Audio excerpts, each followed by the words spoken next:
ఉండుటే మా భాగ్యము, నీ కొరకై జీవించెదము.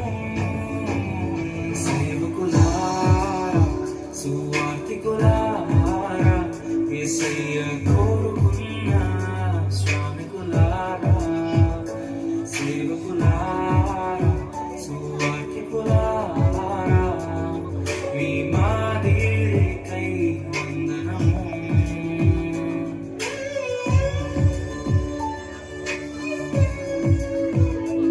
చంపారు, ప్రవక్తలను చంపారు, ప్రవక్తలను రాళ్లతో కొట్టారు, అవమానించారు, చంపారు.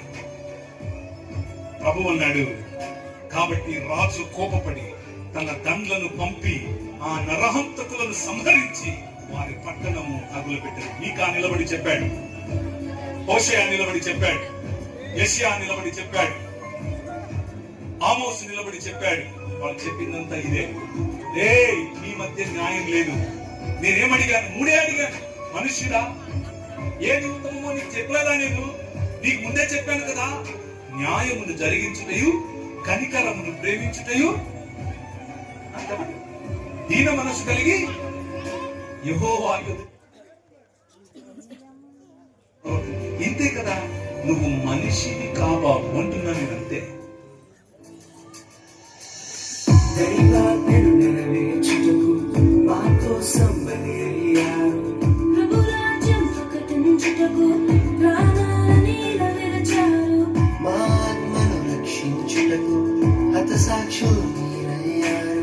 నీతి కిరీటము పొందుటకు అర్హులుగా మీరు. ఉన్నత పనికై మమ్మను పిలిచిన దేవా, మా కొరకై నీ ప్రాణం అర్పించితివి.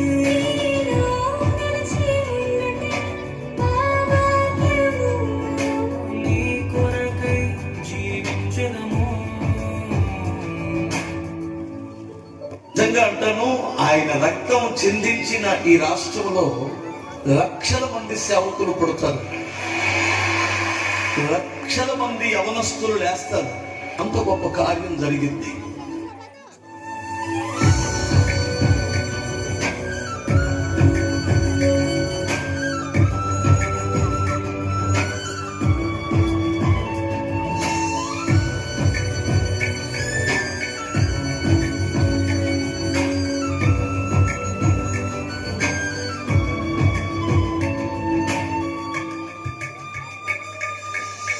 సంగమును కాపాడుటలో కాపరులుగా మీరున్నారు. సువార్తకి పోరాడుటలో సిద్ధపడిన సైన్యం మీరు. మీ ప్రేమను ఎరుగని వారు అన్యాయముగా మేము చంపారు. మీ త్యాగం మేము ఎన్నటికీ మరచిపోము.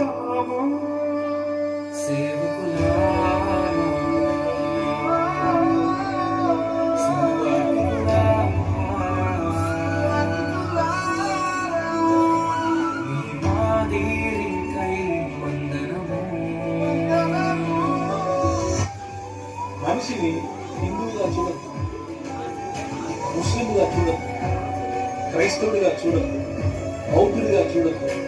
మనిషిని మనిషిగా చూడద్దు. కష్టమా? చాలా కష్టం. సువార్తను అందించుటకు ఎన్నో హింసలు పొందారు. ఆకలితో మోకాళ్ళూని సంఘమును పోషించారు.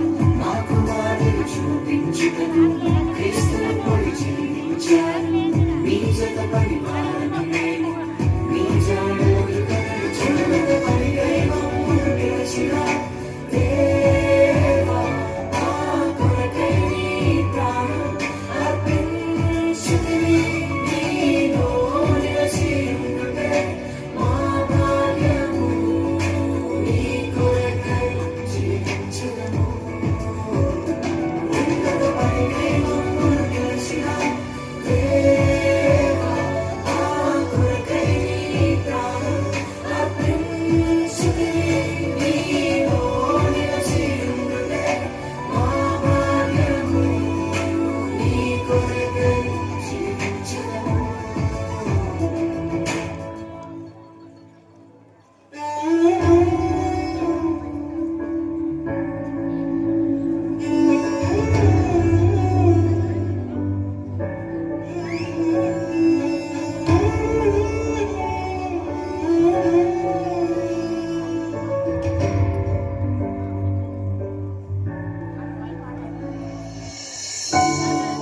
నిజమే కదా, మన దైవ సేవకులు మన కొరకు ఎంతో పాటుపడుతున్నారు.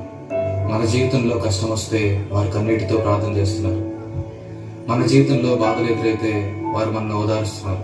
అటువంటి దైవ సేవకుల గురించి ఒక నెగిటివ్ న్యూస్ వస్తే అది నిజమో అబద్ధమో తెలియకుండా వారిని నిందించడం చాలా పెద్ద పాపం. ఫిబ్రవరికి రాసిన పత్రిక 13వ అధ్యాయం 17వ వచనం ప్రకారంగా, మీ పైన నాయకులుగా ఉన్నవారు లెక్క అప్పచెప్పవలసిన వారి వలె మీ ఆత్మలను కాయుచున్నారు. వారు దుఃఖముతో ఆ పని చేసిన ఎడల మీకు నిష్ప్రయోజనం గనుక దుఃఖముతో కాక ఆనందంతో చేయనట్లుగా వారి మాట విని వారికి లోబడి ఉండుడి. ఇంకా ఎంతో గొప్ప సేవ చేసిన దైవజనులు ఎంతో మంది ఉన్నారు.